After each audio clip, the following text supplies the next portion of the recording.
Welcome to the Membership Guys podcast. Kick-ass advice and tips for membership site owners. Hey guys, welcome to episode 245 of the Membership Guys podcast. I'm your host Mike Morrison, one half of the Membership Guys, and you are listening to the number one podcast for proven practical tips and advice on growing a successful membership.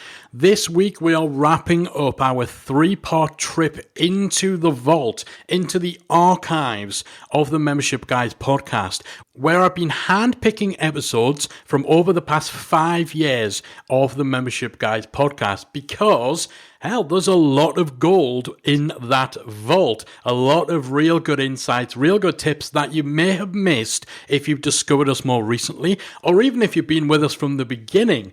5 years is a long, long time. So there's a lot of stuff back in the archives that is very, very much worth bringing back to your attention every now and then. So over the past few weeks, we've been talking about niching down. We've been talking about options for starting a membership before you've grown your audience. Today, we're talking about hit and run members, how to prevent or how to deal with those people who join your membership, download everything you've got to offer within the first few days, and then they cancel. And maybe even worse, they ask for a refund. They have the nerve to ask for a refund after they've taken everything that you've got to offer.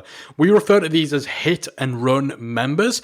And honestly, there's something that I know a lot of people worry about, especially before they've started the membership. We see a lot of people saying, what can I do to make sure this doesn't happen to me? And it makes sense because as a membership site owner, the ability to protect your premium content is at the very heart of how your business functions. For most online memberships, your content is what you are selling. It is your membership. So when that protection is threatened, then naturally it's going to make you panic. So it stands to reason that you'd want to take action to prevent those hit and run members who sign up, download everything, then cancel straight away. However, it is possible that you can end up going too far to a point where it actually becomes detrimental to the experience you're given to your regular members, your good members. You absolutely shouldn't be focusing all of your energies and all of your attention on preventing piracy if it means that the experience you're providing within your membership is a one that almost punishes the members who are doing nothing wrong. So this is all something I dove into all the way back in episode 55. This was one of the first, or certainly one of the earlier episodes we put out almost 4 years ago.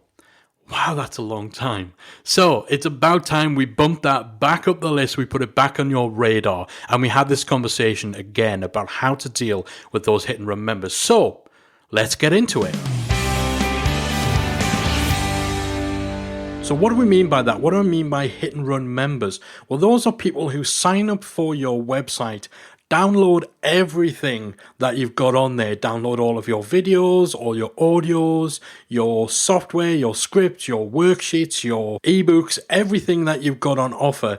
They get in there, they grab everything, and then they cancel their account. And if that sounds like the absolute worst kind of member you would ever want on your site, then you're bang on. And because of that, there are people who allow the fear of members like this to prevent them from actually taking certain actions when it comes to their membership. So it's not uncommon for us to hear from people who are considering using things like free trials or low-cost trials, who are maybe considering having 30-day money-back guarantees. Sometimes we even hear this for people when they're weighing up whether to charge annually or whether to charge monthly. They're put off by this fear of hit and run members. Because of course, if you're offering a free trial, then somebody can get in there, not pay you any money, download and grab everything that you've got and then disappear. So your stuff is basically being put out there and being accessed and being consumed without you actually receiving any money from it.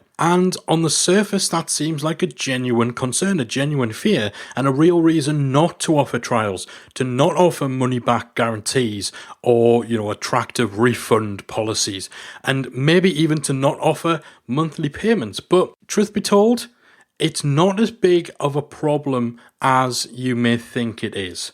You don't actually really find too many people doing this sort of thing. And I'm talking from experience of being directly involved and heavily involved in sites that have had up to 50 or 60,000 members. It's really not as big a problem as we fear that it will be. Now, of course, that's not to say that it doesn't happen, but we just have to accept that if you're doing business online, if someone wants to get their hands on your stuff without paying for it badly enough, they'll find a way of doing it. If Hollywood movie studios haven't found a way of stopping people from getting their stuff for free, then what chance do you and I stand? So let's say you are thinking of offering a trial, but you decide not to because of this fear. And then as a result, you say to yourself, okay, we're not going to offer a trial for this membership. We're just going to go straight into monthly payments. So someone has to sign up on a monthly membership in order to get access to anything. That'll keep the hit and run members out. Well, actually, if somebody's determined enough, then all it means is they'll come in, they'll still download everything, they'll make their first monthly payment, and they either cancel, having only made a single payment, or they cancel and then request a refund. The same's going to happen if you're charging annually. Whatever barrier you put in the way of somebody getting into your membership, if someone really desperately wants to get their hands on your stuff, either without paying you anything or paying you the absolute minimum they can get away with, they'll find a way. Now, there are things you can do to make it a little bit more difficult. Again, remember, this isn't in the real world, in practical terms, as big a problem as you worry it's going to be. But if you want to get that bit of peace of mind, if you want to know that you have mechanisms or processes in place just to minimize, to make it that little bit more difficult for people to really take advantage of your site in that way, then there's a few things you can do. First of all, if you're offering video content, you don't need to make those videos downloadable. In most cases, it works out better for you to actually have it so that any video training or video courses that you offer are embedded on your site, and people have to come and actually log in and watch those videos on your website. They can't download them to their own devices.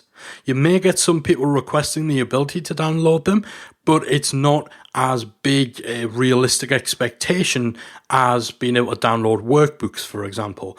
So if you have videos, don't make them downloadable, because that's actually going to make it harder for people to just take everything you've got on offer, because they can't take everything. Of course, there are scripts and tools available that help people to take embedded videos and save them on their own computer, but that's going to require a lot of effort. And in most cases, people who are looking to just hit and run aren't going to see the effort involved in downloading all these embedded videos as being worth their while. So that can just provide a little bit of a hurdle. You can also drip feed your content, so you can make it so that not all of your content is available to members from day one. So you don't have that situation anymore where somebody joins your site and from the first second they enter your site, they have access to absolutely everything you've ever created. I typically only recommend drip feeding content, so releasing content periodically, bit by bit, to members in accordance with when they join. I typically only recommend you do that if it makes sense for the material that you're delivering. So if it's a course, if it's some sort of guided training, if it's a sort of thing where it makes sense and it's more helpful and more practical for your member to just get one piece of the puzzle at any one time so they can just focus on that, then that is a good reason to drip feed. If you're just drip feeding content because you're worried that people will access everything, that to me isn't a good enough reason to delay the delivery of value to your members. So if it makes sense to drip feed things in terms of being a better educational experience and a better user experience for your members, then that does have the added benefit of making it more difficult for hit and run members to actually extract everything. Now, if you happen to provide some sort of software or tool as part of your membership, then again, that can be a great way of stopping people from extracting everything from your site in a hit and run attempt, because you can then make it so that any future updates, any future development, access to the most up-to-date version of a particular plugin or a particular website template, tool or software can only be accessed within your membership. That means if somebody does come in and download everything and then cancel, then they're going to find themselves a few months down the line in a situation where perhaps that bit of software that they're using is now out of date, or they have a problem with it, they've got a question they need to ask, but because they have hit and run and they've just downloaded everything, they can't get updates, they can't get support, and that's going to be a problem for them. So again, it makes it less attractive for somebody to approach your membership in that way, and for someone to try and take advantage of having access to all of this stuff. And it's also a good idea to have a good mix of different types of content. So as well as providing static content like courses, like worksheets, like tutorials, incorporate a live element to your membership too. So if a big part of what the actual value you're offering is consists of regular, maybe weekly, bi-monthly, monthly calls, Q&A sessions, guest webinars and stuff like that, then that's not something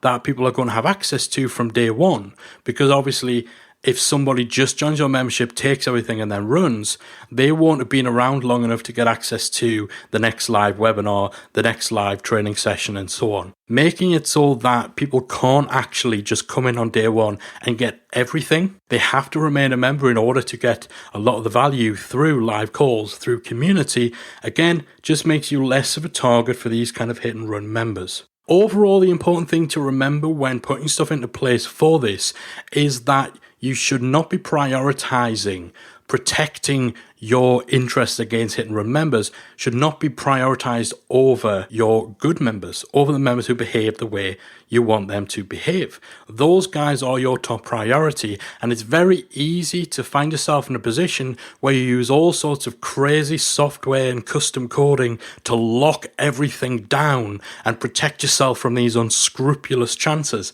that actually you ruin the member experience for your good members. And remembering that, again, this really genuinely is nowhere near as big a problem as we make it out to be in our heads. You're not going to have hundreds and thousands of people behaving in this way when it comes to your membership. So while you will get the occasional hit and run member, they will form such a small margin of your member base that it would be absolutely crazy to prioritize locking people out over providing a positive member experience for the good portion of your membership base. So if this is a fear that you've had, or if this is an experience you've had and you just wanted some info on options you would have for protecting your content a little bit more, making it a little bit more difficult for people to just do this sort of stuff, then hopefully this has given you food for thought. But really the one thing I do want you to take away from this podcast is just the realization that this is something that's very easy to worry and to panic about, when in reality it's something that happens far less than you would think. Alright, that is it for the third and final time delving back into the archives. Hopefully you found this whole discussion around how to deal with hit and run members, how to deal with the potential threat of, essentially, it's not even always piracy, but certainly of having someone using your membership in the absolute last way that you would want to have it used. I do hope that wherever you are on your membership journey, this little trip back into the vault has been useful to you. That is it for me for this week. Normal service resumes next week with a brand new, fresh episode of the Membership Guys podcast. So be sure to join me, same time, same place. If you're not already subscribed, make sure you hit that subscribe button in whatever app it is you use to listen to podcasts, whether it's iTunes, Stitcher, Spotify, what have you. Hit subscribe to make sure you do not miss a single episode. I'll be back again next week with another installment of the Membership Guys podcast. If you enjoyed this week's episode of the Membership Guys podcast, we invite you to check out membershipacademy.com. The Membership Academy is the essential resource for anyone at any stage of starting, growing, and running a membership website. Whether you're still trying to figure out what your idea is going to be, or whether your website is already up and running and you're just looking for ways to grow it and attract new members, then the Membership Academy can help you to get to the next level. With our extensive course library, monthly training, exclusive member-only discounts, perks and tools, and a supportive, active community to help you along the way with feedback, encouragement and advice, the Membership Academy is the perfect place to be for anyone looking to start, manage and grow a successful membership website. Check it out at membershipacademy.com.